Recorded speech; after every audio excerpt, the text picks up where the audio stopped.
días, bienvenidos a una edición más de TVI IGMET. El día de hoy traemos el tema Paleobiodiversidad en el desierto de Pucallpa, un tesoro escondido. Este tema está a cargo del ingeniero César Chacaltaya, quien es ingeniero geólogo egresado de la Universidad Nacional Mayor de San Marcos y se encuentra realizando estudios de maestría en tectónica y geología regional. Actualmente desarrolla trabajos relacionados a la exploración geológica por hidrocarburos en la zona subandina y exploración paleontológica en la cuenca Pisco en Ica. El ingeniero Chacaltaya es coordinador del área de paleontología del IGMET, fundador y presidente de la sección especializada de paleontología y bioestratigrafía de la Sociedad Geológica del Perú y coordinador para las sesiones de sedimentología, estratigrafía y paleontología del próximo 16º Congreso Peruano de Geología. Recibamos con un fuerte aplauso al ingeniero Chacaltaya.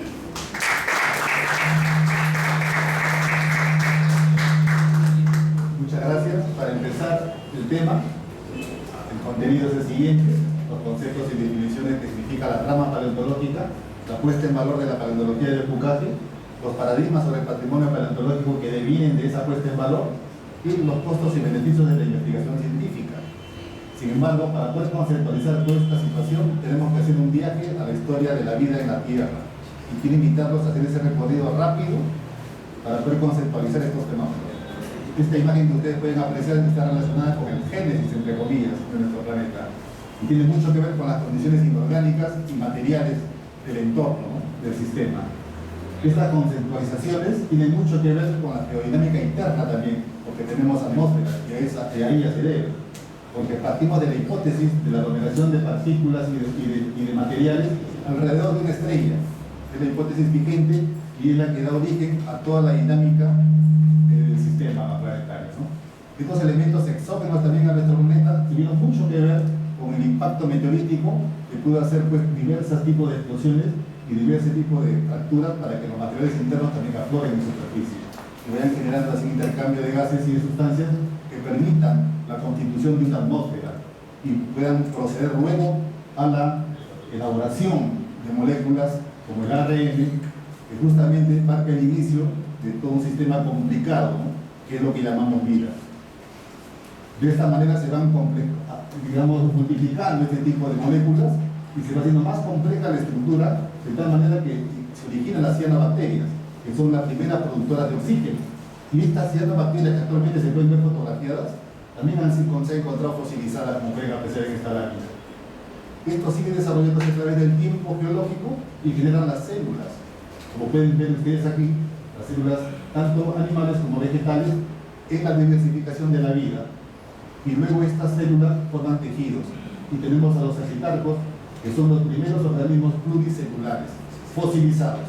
Estas son fotos de fósiles. Y luego los invertebrados, los primeros invertebrados, que serían los animales de Dakar en Australia, por ejemplo, que son los primeros invertebrados del planeta. Esta es una recreación de cómo pudo haber sido en ese tiempo. Y los fósiles invertebrados con los cuales tenemos ya cierta, digamos, familiaridad por el trabajo geológico que realizamos, los trilobites, por ejemplo, ¿no? Y a la par de esta diversificación de la vida, tenemos también los continentes, sufren muchos tipos de modificaciones y variaciones. Esta es una imagen planteada, una hipótesis acerca de Pangea, cómo pudo haber sido, ¿no? Y esta diversificación también incluye en los continentes un cambio de vida, tanto en las masas de agua como en las zonas continentales. Tenemos en las masas de agua los peces acorazados, los primeros placodermos, la vida marina del Devónico, los tetrápodos, animales marinos de cuatro patas, los anfibios, y la diversificación en la zona continental con la vegetación, la proliferación de insectos, ¿no?, de diferentes dimensiones, ¿no? Hablemos, por ejemplo, del carbonífero, con el cual esta libélula actual podría llamarse, tenía 1 metro de largo, ¿no? Por ejemplo, ¿no? Pude apreciar en un documental tamaño de una cucaracha, que empezaba el documental enfocando la cucaracha actual paseándose en una superficie, y en la medida que se alejaba la cámara, esa cucaracha que se paseaba en la superficie de una cucaracha fósil, la cual tenía un tamaño aproximado, y la cucaracha de este tamaño, el fósil era de este tamaño. Vean ustedes la magnitud del cambio que ha habido a lo largo de la historia del planeta. Igual con las plantas, ¿no?, con todas las estructuras fosilizadas que pueden determinar los estudios taxonómicos ya posteriores hechos por el hombre, cuando ya empezó a existir, para poder organizar este tipo de actividad en la Tierra, ¿no? Realmente maravillosa la presentación que tenemos a lo largo de toda la historia del planeta. Por ejemplo, este pterosaurio, el pie volador, totalmente fosilizado, ¿no? La fragmentación de la Pangea, todo esto se da en el tiempo geológico, ¿no? Y la diversificación continúa con los grandes reptiles. En la era mesozoica tenemos el estegosaurio, por ejemplo, hasta se ha editado películas para poder ilustrar a la gente, ¿no?, acerca de este tipo de diversificación, ¿no? Y ahora estamos un poquito más cercanos a estos fenómenos a través de las pantallas, pero falta conceptualizar el fenómeno. Tenemos los plesiosaurios, velociraptor, reptiles con plumas, hasta que llegue el impacto meteorítico de gran escala que ocasionó la extinción masiva de este tipo de vida. Terminó el Mesozoico para los geólogos, ¿correcto? La era secundaria para la población, y empieza la era del hombre que hemos clasificado nosotros, el Cenozoico. Y ese es justamente el tiempo que comprende la zona que vamos a hablar hoy día. El desierto de Ocukaki comprende terrenos que parten desde el Paleoceno hasta la actualidad. Vean ustedes ese impacto profundo, y dicen que ese impacto hizo variar la rotación de la Tierra. Entonces imaginen ustedes el fenómeno de inercia que pudo haber ocurrido, y la oscuridad en el tiempo que pudo haber también acontecido. Y para poder hablar de tiempo, hagamos una relación entre lo que significa para el hombre el tiempo en calendario comparado con lo que es el tiempo geológico. Dicen pues, que uno de los grandes aportes a la humanidad que hemos hecho, el hombre, es el concepto de tiempo en cuanto a geología, porque antes no se podía conceptualizar el tiempo geológico. Se hablaba hasta 4.000 años antes de Cristo, el inicio de toda la vida. Y ahora hablamos de millones de años. ¿En base a qué? Al tiempo geológico. Comparemos entonces. En un año actual del hombre, si el 1 de enero se forma la Tierra, el 26 de febrero comienza la vida. Y miren ese tiempo, el 15 de noviembre recibe en Tierra la gran explosión cámbrica, la diversificación de la vida. El 28 de noviembre la vida invade los continentes. En diciembre, el día 15, comienza a formarse el océano Atlántico. Y el 18 de diciembre agotan los reptiles. Miren qué apretado está el tiempo. El 25 de diciembre se extinguen los dinosaurios. El 27 de diciembre abundan los mamíferos. Y el 31 de diciembre aparecen los primeros homínidos. Esa es la relación que tenemos para poder darnos cuenta de la magnitud del tiempo de nuestro planeta en cuanto a la vida, ¿no? Entonces, ¿qué tenemos que hablar al respecto? La reconstrucción del pasado. ¿Cómo podemos hacer la reconstrucción del pasado? Los geólogos tenemos la práctica continua y constante. Hay dos aspectos a considerar plenamente. En primer lugar, dos actividades. ¿Cuál es la primera? Investigar el proceso que ocurrió. Y en segundo lugar, ordenarlos en el tiempo, o sea, organizarlos. ¿Y cómo investigamos los procesos ocurridos? Mediante huellas. Porque todo cambio deja huellas. Y nada permanece constante y estático. La materia, su dinámica es permanente e inmanente. Nada permanece estático, todo va constantemente cambiando en la dinámica de la evolución. Y esos cambios generan huellas. Por ejemplo, cuando vemos las estalactitas, lo mismo que hemos recorrido en el manto de la Tierra, los sismos, todas esas huellas tenemos que organizarlas. ¿Y qué sucesos generan cambios? ¿No? En su dimensión espacial y temporal. El tiempo geológico se mide por los cambios, y los cambios ocurren a diferentes escalas. Y aquí entra la parte conceptual de la persona que investiga el problema y el fenómeno, ¿no? Acá ven ustedes, por ejemplo, dos aspectos de enfoque conceptuales acerca de la evolución de esta dinámica inmanente del planeta, ¿no? Miren la diferencia de aspectos, de diseños que se pueden elaborar en cuanto a la concepción del investigador, porque en los primeros inicios de los geólogos no hay que desdeñar que su conceptualización está en función al diluvio bíblico, y más tarde se admitió lo contrario. Esto en base a la conceptualización del diluvio, y esta observación, si recuerdan esta figura de foto, pueden apreciar que se trata de una tremenda discordancia en la cual se valió James Hutton para poder dar su principio del uniformismo, que después Carlos Lay lo llamó actualismo, y lo tomó Darwin para poder aplicarlo a la evolución. Sin la geología no hubiera habido desarrollo del concepto evolutivo. Entonces, procesos similares como los que ocurren en la actualidad también han acontecido en el pasado. Y eso hay que interpretar, ¿no? De acuerdo a estas dos posiciones, ¿no? Claramente gráficas. Tenemos a Carlos Lay, y fue el que aportó a la ciencia con esos principios del actualismo, y que tuvo enorme influencia en la geología y la biología moderna, al rechazar el catastrofismo, que es la otra escuela que explicaba que todos los cambios de la Tierra ocurrieron debido a sucesivos diluvios universales que hubieron aquí. Son conceptos respetables cada cual, ¿no? Entonces tenemos acá, por ejemplo, la elaboración actual del cuadro estratigráfico, que es producto de toda esta conceptualización a través de discusiones por siglos. Y que en grandes rasgos podemos decir que la vida en el planeta se divide en dos grandes sistemas. Este sistema, que no tiene vida, y este, que sí tiene vida. Así de sencillo. Y de acuerdo a la vida que se encuentra en diferentes niveles, se coloca o debajo o arriba. Eso es todo. Entonces definamos qué es la paleontología entonces. Bajo este recorrido que hemos hecho, tenemos que darnos cuenta que esa variedad de formas animales y vegetales, de insectos y hasta de microfósiles, depende de la conceptualización del individuo. Y esa gama de cosas que existen tiene mucho que ver con la definición que uno va a dar. Para este caso tenemos esta definición, que es la ciencia que estudia cualquier efecto orgánico de existencia en todos sus aspectos, registrados en los estratos rocosos, como producto de la dinámica permanente de la corteza que se constituye en ciencia de la evolución de la vida, ¿no? Acá tenemos dos conceptos de este tipo de definición, una que se basa en la discusión de Darwin con el arzobispo de Oxford, y otra acerca de que si los animales tienen espíritu o no. También tiene mucho que ver con la paleontología. ¿Y qué es un fósil? Es un efecto orgánico de existencia, testimonio de vida del pasado geológico preservado en las rocas consolidadas. Pero esto es relativo también, o sea, nuestro concepto de la vida que tenemos no es una verdad verdadera, como suele llamarse en los ámbitos eclesiásticos, es relativa, en función del conocimiento humano, porque todo va cambiando a través de los siglos.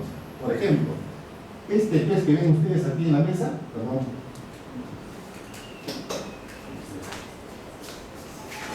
este pez que están viendo ustedes en la mesa analizada por estos biólogos, se pensó que era extinguido hasta los años 50. Es el famoso celacanto, deben haber escuchado.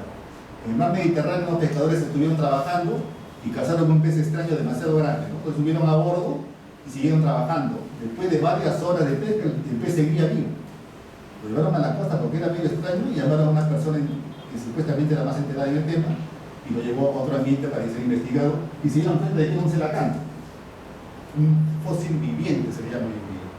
El Nautilus, que es la evolución de la monite, actualmente viviente, ¿no? El secoya, el tremendo árbol de Estados Unidos, fósil viviente, y también los hay aquellos que confunden la mente humana, que se llaman pseudofósiles, mejor llamados fósiles de incautos, porque es uno el que comete el error. Tenemos acá los nódulos, tenemos acá las dendritas de manganeso.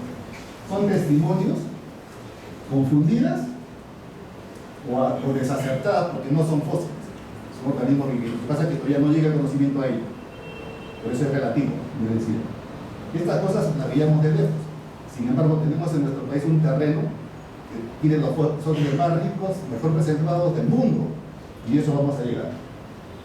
Para poder conceptualizar más este fenómeno de la paleontología y los fósiles, tenemos que ver el lugar y modo de vida. El lugar de vida lo constituyen las regiones ecológicas. Hoy día se habla mucho de ecología, así que no debe ser extraño esto.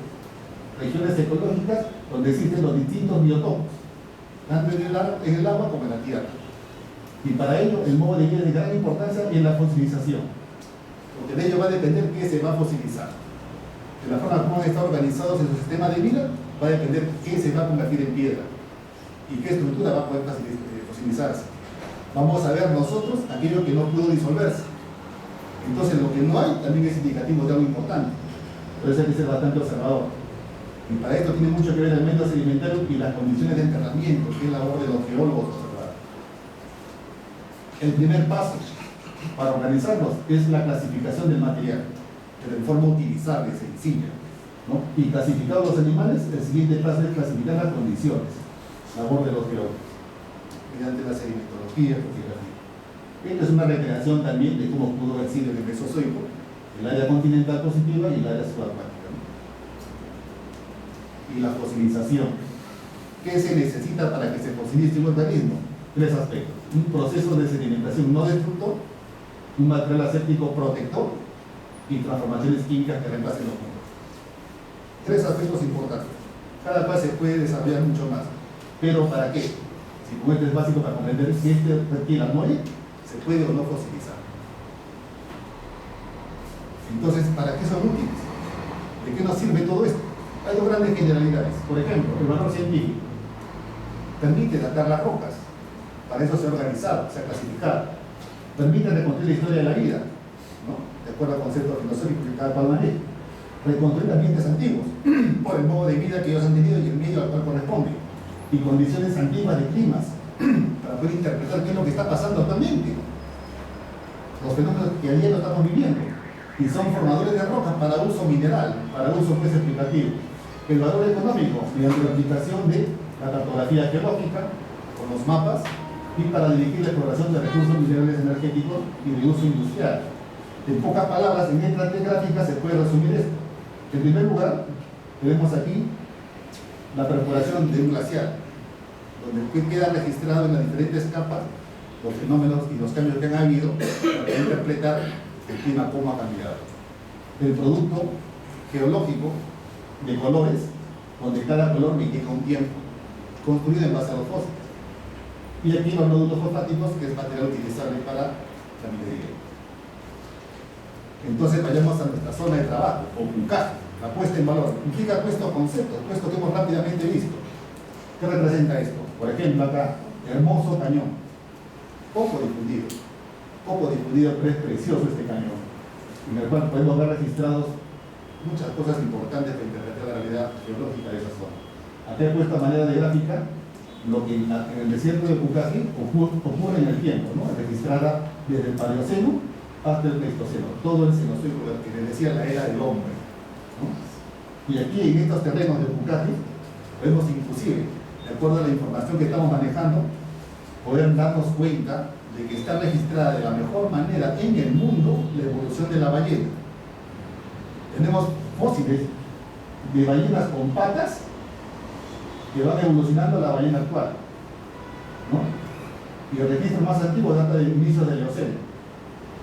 La cuenca Pisco, como ustedes saben, abarca 370 kilómetros cuadrados y se encuentra en el departamento de Inca, y llega inclusive a la frontera con Arequipa, y contiene estos depósitos, ¿no? Y para poder interpretar este tipo de objetos, se toma en cuenta el trabajo de los geólogos en cuanto a las formaciones. Ellos dicen, los paleontólogos, encontramos tal fósil, ¿de qué unidades, de qué formación? Ah, vamos al mapa geológico. Esa relación intrínseca es dependiente una de otra, y tenemos la misión de reorganizarla para que sea entendible y pueda ser digerible para la exploración y para la explotación. Por eso acá tenemos una reconstrucción paleográfica durante el Cenozoico. Las transgresiones que implica este tipo de procesos de fosilización, porque es invasión del mar a la tierra, ¿no? Genera este tipo de hipótesis. ¿Cómo era ahí antes? No es como era hoy día. Acá está una ligera reconstrucción en base al conocimiento de las invasiones de transgresiones en el planeta, ¿no? Y estas cosas son las que se encuentran registradas. Las transgresiones dejan información de la vida marina, en lo que es hoy día el desierto. Es una variedad de formas bien fosilizadas. ¿Por qué están bien fosilizadas? Hay que ver la estructura sedimentaria que constituye esa cuenca. Hay que conocerla y hay que divulgarla. Vean ese grado de fosilización. Importante grado de fosilización. Por eso las transgresiones crearon condiciones marinas importantes para que se puedan originar nichos ecológicos, o sea, medios de vida que permitan centros de reproducción animal. Por eso la gran variedad, ¿no? Vean ustedes lo que se ha encontrado en cuanto a dientes de tiburones, una variedad de tiburones. Y se puede, como son fósiles vivientes también los tiburones, se puede ir asimilando a qué forma actual pertenece cada uno, ¿no? Entonces, siempre resaltante es decir de que las estructuras de estos fósiles están tan fosilizadas, esto es piedra. No es actual, pero miren el grado de fosilización que tiene. Y esto permite una clara identificación de este carcharodón, por ejemplo. Es un tiburón enorme. Igual, este espolón de pez sierra, acá está fosilizada esa parte. Esto tiene que limpiarse y tiene que tratarse, ¿no? Y eso se exhibe. De igual manera se reconstruye de formas ya totalmente extinguidas, como este basilosauro, que es una ballena con patas que ya no existe realmente en la humanidad, ¿no? Y esta tremenda ballena mide aproximadamente 14 metros de extensión, ¿no? esas condiciones sedimentarias en la zona del desierto de Pucaque se vieron pues favorecidas por la presencia de diatomeas, que son procesos de surgencia de aguas por corrientes de alta oxigenación, que permite que la base del fondo sea anóxica y no hayan elementos destructivos de la materia, o sea, no hayan gasterópodos, bivalvos ni bacterias que se coman a los organismos que se pudren y se pueden ir cubriendo poco a poco para que fosilicen. Estos terrenos de acá son diatomáceos, me han permitido esta fosilización, una fosilización tan fina que, por ejemplo, en esta ballena, acá en detalle se puede ver las barbas de la ballena. Estas son las barbas actuales de una ballena, que le permite el paso del plancton, que es de lo que se alimenta. Acá se encuentra fosilizado. Y este fósil se encuentra en el desierto de Pucaque en este momento, erosionándose. Y para muestra de otros ejemplos colectados por otros investigadores, quiero mostrarles solamente 3 diapositivas. Esta, por ejemplo, la que es un ave con dientes, estas tortugas, estos focas, tiburones, este es un delfín con dientes de esa magnitud, peces y así por el estilo. El grado de fosilización es tan importante que hasta se ha podido ver en un pingüino de 1,5 metros en la zona de Paracas el color de las plumas, que han editado una publicación especial. Y por último, para hablar de estas diapositivas de estas entidades, la presencia y el descubrimiento de este enorme cachalote, cuyo tamaño de dientes, pueden ustedes ver la magnitud, es más grande que la cara de una persona. El registro de esto es único en el planeta y salió en la revista. Volvamos a lo nuestro, en lo que estamos trabajando. Pueden ver ustedes aquí estas evidencias muy importantes para la reconstrucción paleogeográfica. ¿Por qué? Porque siempre se habla de sistemas marinos, sistemas deltaicos, fluviales, continentales. Estas especies de pteridolites en troncos nos indica otro ambiente, más claro. Hay que distribuirlo porque está bien distribuido en la zona. Ahora, estas cosas que estamos observando aquí, puesta en valor, permite hablar de un patrimonio paleontológico. Pero hay paradigmas al respecto, y es bueno que ustedes conozcan la evolución de esto. Por ejemplo, lo que es patrimonio natural. La biodiversidad, no la podemos negar, es evidencia constante y natural, está dividida en patrimonio biológico, que es la flora y la fauna. ¿Correcto? Tenemos también la geodiversidad, que es la que nuestro amigo Billy siempre comenta, y la que somos testigos día a día todos los geólogos, el patrimonio geológico o geopatrimonios. Por evidencia de otros lugares del país, que pueden ustedes apreciar, donde se habla de los patrimonios inmuebles y los muebles que se pueden trasladar, que son parte de las colecciones del museo. ¿No? Acá tenemos el aporte de extranjeros en cuanto a lo que es patrimonio paleontológico, cómo se puede organizar un patrimonio haciendo un inventario, ¿no?, acorde a la zona y su catalogación del patrimonio. El problema, pero en nuestro país, ¿qué ha ocurrido? ¿Cuál es la problemática que tenemos? Rápidamente. La primera ley referida a estos temas es esta, la 24047, se aprobó el 84 y se publicó el 85. No hace ninguna alusión al fósil, patrimonio cultural, ninguna alusión al fósil. La siguiente, del año 96, la ley 26576, ¿no?, modificó los artículos de la ley anterior y habló a los de fósiles como categoría de bienes culturales muebles. ¿Correcto? Específicamente, osamentas de vertebrados que no podían ser comercializados. El año 96 nos ubica en el gobierno de Fujimori.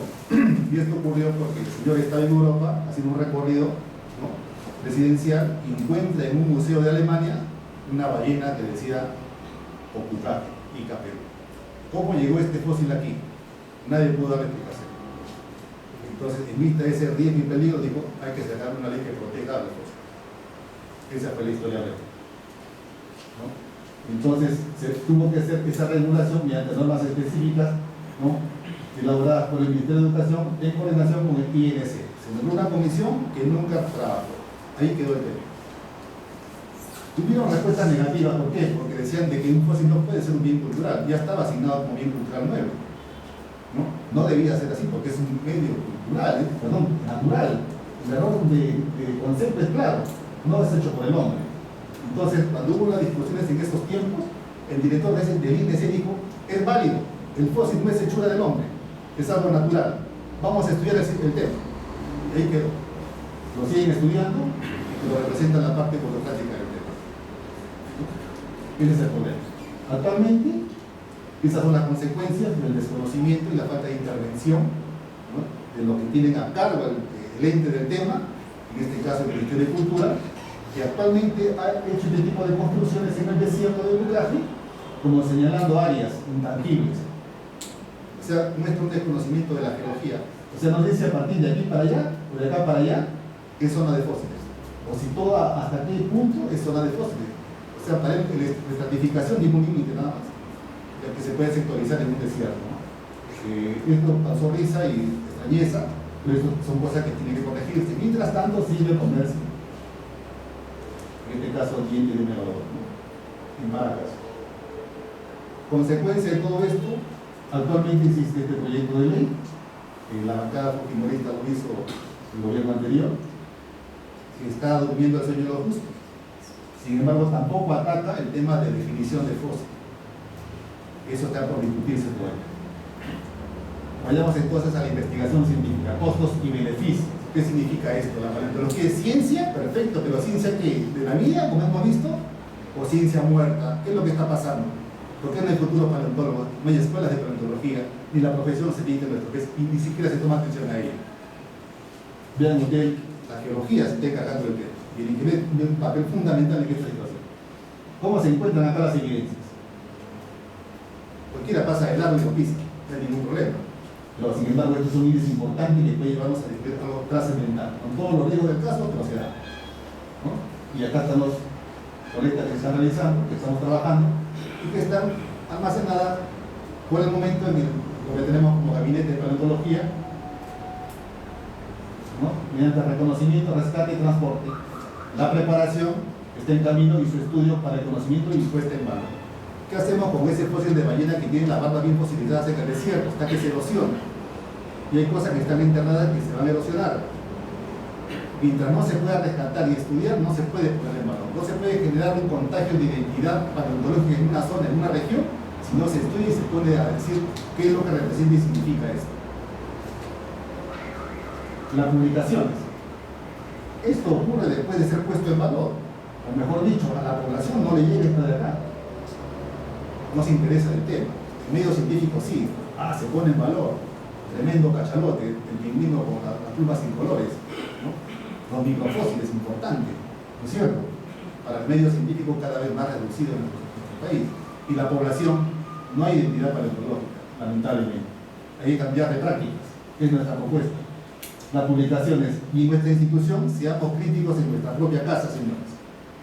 La publicación que tenemos de la zona es muy importante desde el punto de vista tectónico, discutible para otros colegas, es la realidad de la geología, pero en cuanto a fósiles, no menciona más que unos cuantos microfósiles e himnofósiles estudiados en otros laboratorios. Esa es nuestra preocupación, que está vigente y permite a nosotros hacer difusión de esta forma y también revisar estratigráficamente el mapa que esté elaborado y mediante los microfósiles, tanto foramíferos como diatomeas, hacer registros evolutivos de cambios a través del clima desde el Mioceno, que es lo más notable que puede vivir en nuestra comunidad. Conclusiones y recomendaciones. Conclusiones. Falta de información básica y difusión adecuada de nuestros fósiles, y por ende de la paleontología peruana. Segundo, inexistente identidad paleontológica en nuestro país. Tercero, error de concepción de nuestra legislación. Los fósiles son elementos naturales, pues resultan de procesos en los que no interviene el hombre. Instituciones públicas desconectadas y desarticuladas para atender la problemática. Aportes importantes de investigadores nacionales y extranjeros por cuenta y gestión propia. Intervención del INGEMET como entidad tutelar científica y rectora en el tema paleontológico. ¿Qué recomendamos? En primer lugar, difusión de información paleontológica desde los niveles de educación escolar con el objeto de generar mentalidad y entendimiento de su historia natural. Segundo, propuesta de nueva legislación corrigiendo el error conceptual. No se pueden tomar medidas legislativas de sanción cuando se basa en un concepto equivocado de la naturaleza. Tercero, establecer el costo-beneficio de las actividades en nuestro medio mediante inversión en educación. Cuarto, memorándum de entendimiento con los gobiernos locales. Es muy importante para poder tomar acciones inmediatas con la población. a fin de incorporar seminarios educativos y talleres formativos para valorar los recursos naturales. Y esto se extiende a los minerales. Luego, promoción y difusión periodística de las actividades, la importancia de la prensa, el cuarto poder, ¿no? Mediante estrategias conjuntas con las entidades tutelares. Y por último, acercar los fósiles a la población, y no al revés, como hace poco se pretendía hacer. Los fósiles llevarlos a los centros de las ciudades, a las plazas de armas que se exhiban con apoyo del gobierno regional. Eso es muy importante. Nadie ve una expedición al desierto o a una zona de fósiles porque tiene muchas cosas que atender en la ciudad. En un idioma claro y sencillo, aprovechando la capacidad y experiencia de los pocos investigadores nacionales por tratarse de un conocimiento básico clave para el desarrollo nacional. ¿No? Quiero agradecerles esta atención, mencionando a la gente que colabora y trabaja en el proyecto GR15 de la Dirección de Geología Regional, y este año tiene la tarea de preparar otro boletín, ¿no? Con Diego Valdivia, Carlos Arevalo, que ya está trabajando con otra compañía, Daniel Peña, Luz Tejada, María Morales y Sara Iborja, ¿no? Muchas gracias.